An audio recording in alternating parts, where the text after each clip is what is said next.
Chairman, and I thank the panel for being here. I've been looking forward to this hearing. And Dr. Sperling, I'm going to ask you a question because one, I can pronounce your name, and two, you're from California. And please send my best regards to Mary Nichols when you return home.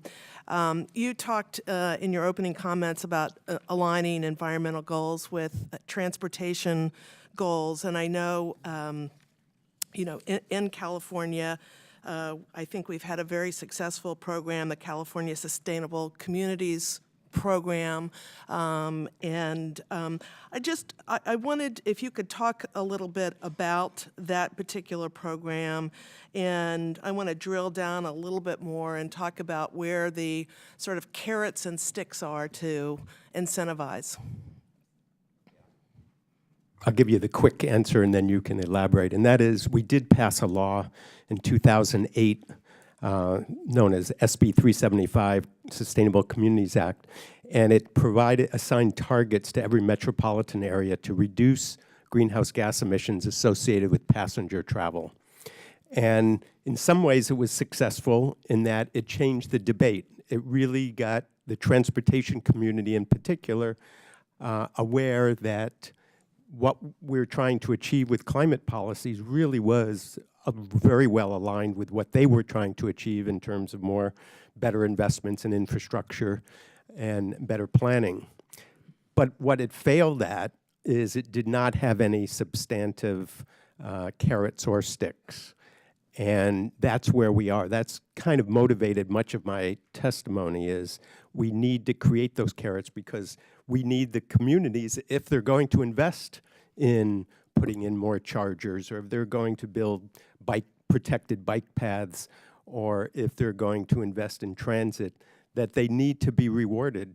And if they do changes on land use, they need to be rewarded because they don't have the resources. And so that is kind of my biggest plea. It's both federal to this committee as well as to the state, is somehow restructure transportation funding so it acknowledges and rewards these environmental goals as well as the pure VMT population type goals.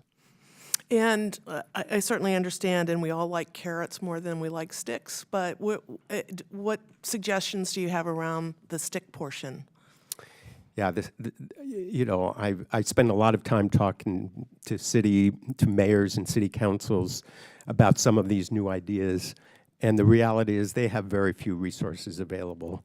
I guess the good news is they're easy to, and I put this word in quotes, to be bribed.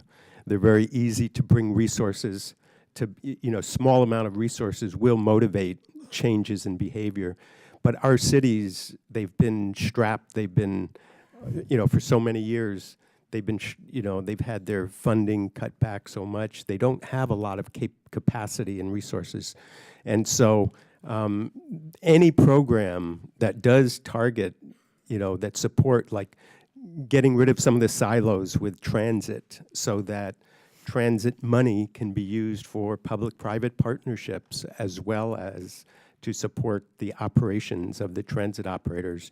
There's so many kinds of ideas, and as I said earlier, a program to support investments in pilot projects and demonstrations. Sacramento in particular, but all the major cities have major initiatives, but they don't have any funding stream to support it.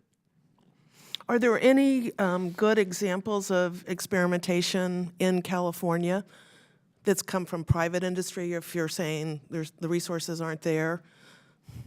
Yeah, I'd say many companies are experimenting in a very small way, including car companies.